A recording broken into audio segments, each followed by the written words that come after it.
जय श्री श्याम मित्रों, स्वागत है आपका अपने YouTube channel Shri Shyam education point पर।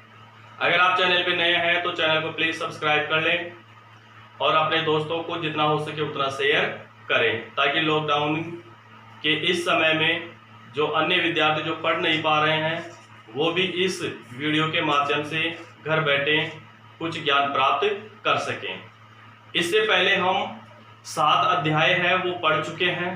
आज अध्याय संख्या है 8 हम पढ़ने जा रहे हैं, जिसके कवि का नाम है कुंवर नारायण। इनकी 2 कविताएं यहाँ पर दी हुई हैं। पहली कविता है यहाँ पर कविता के बहाने और दूसरी कविता का नाम है बात सीधी थी पर। तो यहाँ पर पहली कविता है, वो पहली कविता मैंने यहाँ पर एक अंश मैंने यहाँ पर लिखा है, इसको पहले पढ़ते हैं, फिर इसके कठिन शब्दार्थ है वो देखते हैं, फिर इसकी व्याख्या करके देखते हैं। तो आइए देखते हैं क्या है। देखिए अध्याय 8 कविता के बहाने, कवि कुंवर नारायण। ठीक है, अब इसको पहले तरीके से पढ़ लेते हैं, फिर इसकी व्याख्या करके देखते हैं। कविता एक उड़ान है चिड़िया के बहाने। कविता की उड़ान भला चिड़िया क्या जाने, बाहर भीतर इस घर उस घर, कविता के पंख लगा उड़ने के माने, चिड़िया क्या जाने। छोटी सी कविता है, 3 उदाहरण यहाँ पर दिए हुए हैं। पहला उदाहरण है जो कवि ने अपनी कविता का निर्माण किया है, इसमें पहला उदाहरण जो दिया है वो चिड़िया का दिया है। दूसरा जो उदाहरण दिया था वो है फूल का, और तीसरा है बच्चों के खेल के समान। तो 3 उदाहरण है। तो पहला उदाहरण यहाँ पर कवि का मैंने यहाँ पर लिखा है। तो अब इसके कठिन शब्दार्थ है वो देख लेते हैं। ठीक है, एक एक आराम से ध्यान से देखिए। उड़ान कल्पना, ठीक है। बहाने, बहाने का अर्थ है प्रतीक, प्रतीक सॉरी ये प्रतीक नहीं है, ये प्रतीक कर लेना इसको, प्रतीक बनाकर। कविता की उड़ान, इन तीनों का अर्थ है ये। ठीक है, कविता की असीम पहुंच या प्रभाव। भला चिड़िया क्या जाने, क्या जाने का अर्थ है क्या समझ सकती है। बाहर भीतर, ये 2 ही शब्द हैं यहाँ पर। ठीक है, इसका अर्थ मैंने आगे दे दिया है, थोड़ी दूर तक। इस घर उस घर, इन दोनों का अर्थ है ये एक घर से दूसरे घर तक। ठीक है, फिर है कविता के पंख। अभी के का अर्थ है, के पंख का अर्थ है कवि की कल्पनाएं। ठीक है, उड़ने के माने, माने का अर्थ है यहाँ पर अर्थ। चिड़िया क्या जाने, चिड़िया है वो समझ नहीं पाती है। अब यहां पर देख लेते हैं। पहले लक्षणा शब्द शक्ति इस पद में है। ठीक है, वक्रोक्ति अलंकार है, मानवीकरण अलंकार है, अनुप्रास अलंकार है और कथन शैली है। जहां पर लक्षणा शब्द शक्ति कहां होते हैं, जहां पर सीधे सीधे लक्षण प्रकट होते हैं वहां पर लक्षणा शब्द शक्ति होती है। वक्रोक्ति अलंकार कहां होता है, जहां वक्ता के आशय से भिन्न अर्थ ग्रहण किया जाता है वहां पर वक्रोक्ति अलंकार होता है। मानवीकरण अलंकार, जहां प्राकृतिक उपादानों पर मानवीय चेष्टाओं का आरोप किया जाता है वहां पर मानवीकरण अलंकार होता है। अनुप्रास अलंकार तो जानते ही हैं आप, जहां एक ही वर्ण की आवृत्ति 1 से अधिक बार होती है वहां अनुप्रास अलंकार होता है। कई बार विद्यार्थी क्या करते हैं, वर्ण याद नहीं होता उनको और वो शब्दों की आवृत्ति कर देते हैं। जैसे ही हम शब्दों की आवृत्ति की परिभाषा देंगे अपना अनुप्रास अलंकार गलत हो जाएगा, और शब्दों की आवृत्ति जहां होती है वो होता है यमक अलंकार। शब्द की आवृत्ति होती है लेकिन प्रत्येक बार यमक अलंकार में क्या होता है, उसके अर्थ है वो अलग अलग होते हैं। तो ये ध्यान रखें। और दूसरे यहाँ पर शैली कौन सी है, कथन शैली है। अपने विचारों की अभिव्यक्ति यहाँ पर कवि कर रहा है, इसलिए यहाँ पर कथन शैली है। इस प्रकार से अपने यहाँ पर देख लिया। अब इसकी जो व्याख्या है वो व्याख्या क्या कहती है ये एक बार हम देखते हैं। पहले मैं आपको समझा देता हूं कि यह है क्या। यहां पर जो कवि है वो अपनी कविता की जो कल्पनाएं हैं उन कल्पनाओं को चिड़िया के पंखों के समान बताया है। अब कैसे बताया है वो भी देखिए। चिड़िया क्या करती है, पंख लगाकर आसमान में विचरण करती है। तो कवि क्या विचरण करेगा? नहीं। तो कवि कौन से पंख लगाएगा? कल्पना रूपी पंख लगाकर कवि है वह इस पूरे संसार में विचरण करता है। लेकिन जो चिड़िया होती है वो चिड़िया क्या होती है? चिड़िया की जो उड़ान होती है वो उड़ान एक निश्चित स्थान तक होती है। वह है घरों के अंदर, घरों के बाहर, बस यही उसकी एक निश्चित दूरी होती है, उससे आगे वो नहीं उड़ पाती है। लेकिन जो कवि की जो कल्पनाएं हैं वो कल्पना रूपी प्रतीक के पंख लगाकर पूरे संसार में विचरण करती हैं। ठीक है। और जो कविता रूपी पंख है उन पंखों के बारे में, कवि की कल्पनाओं के बारे में, कवि की भावनाओं के बारे में वह जो चिड़िया है वह चिड़िया बिल्कुल नहीं जानती कि इस कविता में क्या अर्थ निकल के आएंगे, क्या भाव निकल के आएंगे, वह चिड़िया है नहीं जान पाती है। ये मैंने इसकी बेसिक आपको बताई। अब इसकी व्याख्या करके देखते हैं क्या है इसकी व्याख्या। प्रस्तुत एक बार मैं यहाँ पर संदर्भ बता देता हूं और प्रसंग बता देता हूं। प्रस्तुत पद हमारी पाठ्य पुस्तक में संकलित कवि कुंवर नारायण द्वारा रचित कविता के बहाने कविता से लिया गया है। ये इसका क्या हो जाएगा? संदर्भ। प्रसंग क्या हो जाएगा?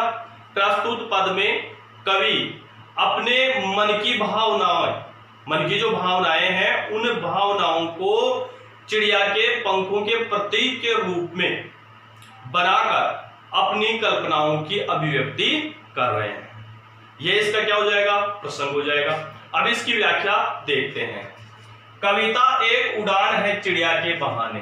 प्रस्तुत पद में कवि कुंवर नारायण वर्णन करते हुए कहते हैं कि जो कविता है मेरी, यह कविता कल्पना रूपी, क्या? कल्पना रूपी पंख लगाकर, कल्पना के प्रतीक बनाकर यह इस संसार में विचरण करती है, जैसे चिड़िया उड़ान भरती है, जैसे चिड़िया उड़ान भरती है। कविता की उड़ान भला चिड़िया क्या जाने, जिस प्रकार से चिड़िया आसमान में उड़ती है उसे उड़ने में कितना आनंद आ रहा है, कितना सुकून मिल रहा है, वह स्वयं जानती है। लेकिन कवि की जो कल्पनाएं हैं, कविता का जो प्रभाव है, जो असीम प्रभाव है, वह असीम प्रभाव वह चिड़िया बिल्कुल नहीं समझ सकती है। अब नहीं समझ सकती इस कार्य को कवि की जो कविता है उसको पढ़ने से ही हम क्या ग्रहण करेंगे? अर्थ ग्रहण करेंगे।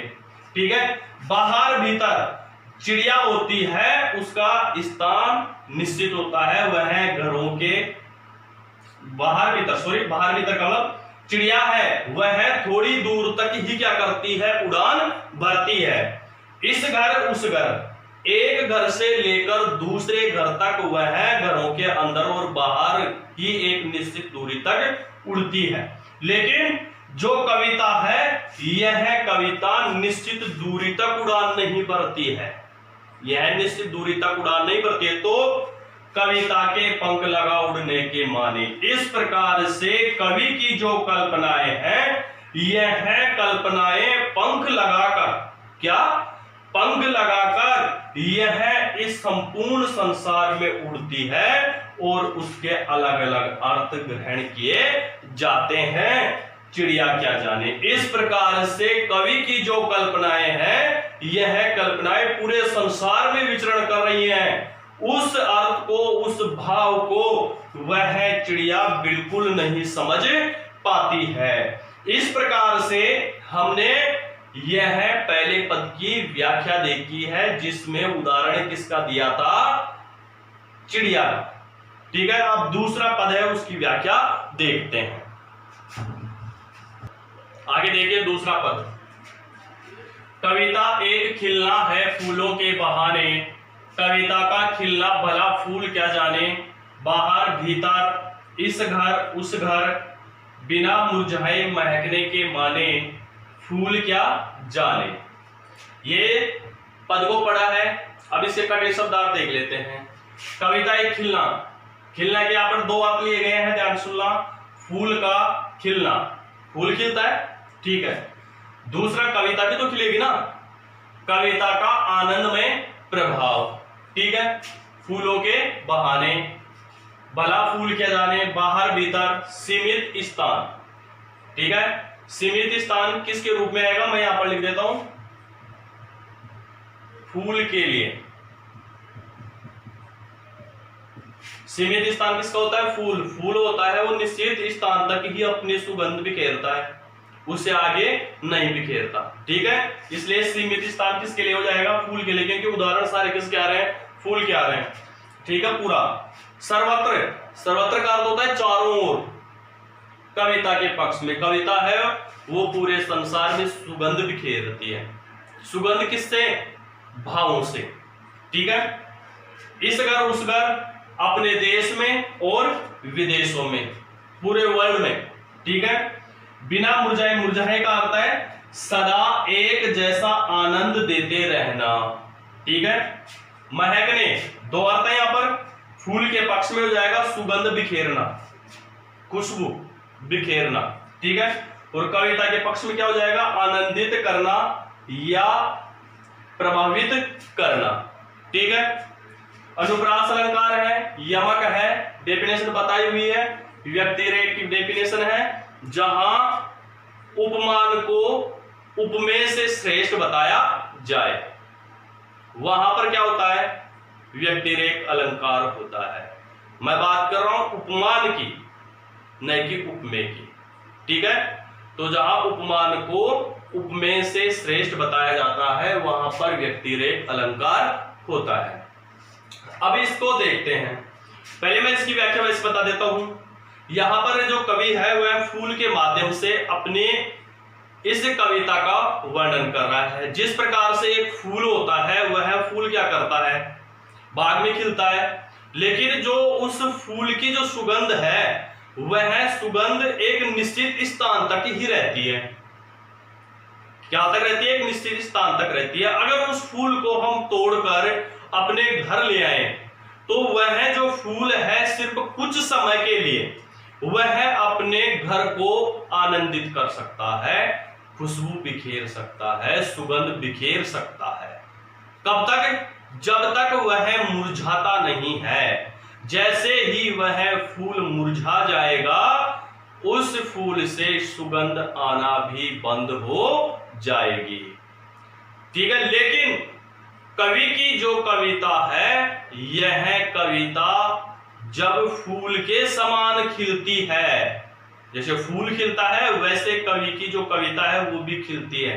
खिलती कैसी है, कवि अपने भावों से, विचारों से उसे कागज पर लिखता है और लिखने के बाद में उसे एक कविता का रूप देता है, तो वो खिलती है, ठीक है। फिर वह कविता एक सीमित स्थान तक वह नहीं पढ़ी जाती, वह अपने देश में और विदेशों में उस कविता को पढ़ा जाता है। उसके भाव है, उस भाव को ग्रहण किया जाता है, और जो कविता कवि ने रच दी, उस कविता को युगों युगों तक उसे याद किया जाता है, उसके भाव को ग्रहण किया जाता है। वह कविता है बिना मुरझाए, अपने जो भाव है उन भावों से इस संसार के लोगों को आनंदित करती रहती है।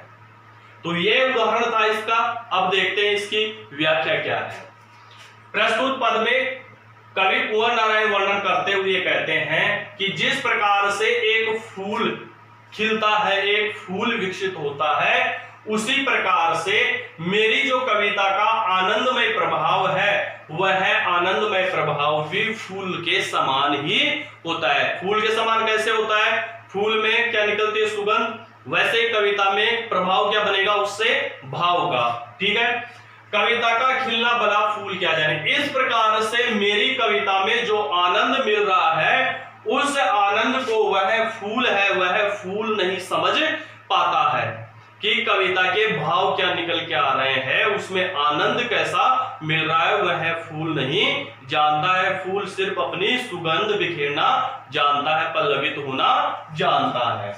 बाहर भीतर, जो फूल होता है वह घरों के अंदर और घर के बाहर दोनों रूपों में ही वह अपनी सुगंध से आनंदित कर सकता है। इसके आगे वह अपनी सुगंध से आनंदित नहीं कर सकता।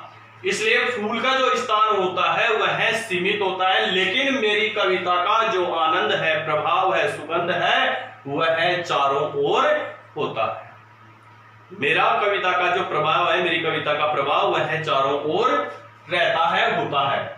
इस घर उस घर मेरी जो कविता है वह कविता अपने देश में पढ़ी जाती है और विदेशों में भी पढ़ी जाती है, लेकिन जो फूल होता है वह फूल इस घर को और उस घर को ही, एक दूसरे घर को ही अपनी सुगंध से आनंदित कर सकता है। लेकिन मेरी जो कविता है वह कविता अपने देश में और विदेशों में भी पढ़ी जा सकती है और उसके भाव ग्रहण किए जा सकते हैं। बिना मुरझाए महकने के माने फूल है वह जब तक मुरझाता नहीं है तब तक वह अपनी सुगंध बिखेरता रहता है। जब तक मुरझाता नहीं है तब तक वह क्या करता रहता है, अपनी सुगंध बिखेरता रहता है। जैसे ही वह फूल मुरझा जाएगा उसमें से सुगंध आना भी बंद हो जाएगी। और इसी प्रकार मेरी कविता है, एक बार कवि द्वारा, मेरे द्वारा जो कविता रच दी जाती है वह सदा एक जैसा हमेशा आनंद देती रहती है। इस प्रकार से मेरी जो कविता का आनंद है, प्रभाव है, भाव है, विचार है, उन विचारों को वह फूल नहीं जान पाता है कि मेरे इस कविता से क्या भाव निकल कर आ रहे हैं। इस प्रकार से हमने दूसरे पद की व्याख्या देखी है। पहला जो पद था उस पद में किसका उदाहरण था, चिड़िया का, और इसमें किसका उदाहरण है, फूल का। अब जो बचा हुआ तीसरा पद है वो भी यहां पर देख लेते हैं। देखिए तीसरा पद देखते हैं। कविता एक खेल है बच्चों के बहाने, बाहर भीतर यह घर वह घर, सब घर एक कर देने के माने, बच्चा ही जाने।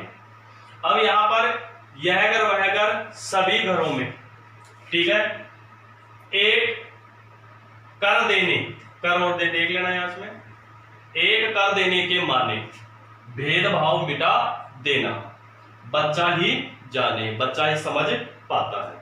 अब यहां पर देखिए जो उदाहरण यहां पर कवि ने दिया है, यह उदाहरण बच्चों के खेल के समान बताया। जिस प्रकार से बच्चों को खिलौने में क्या आता है, आनंद आता है, वैसे ही कवि है वह कवि शब्दों के माध्यम से खेलता है, अपनी कल्पनाएं हैं उन कल्पनाओं को साकार करता है और उसे एक कागज के ऊपर लिखता है।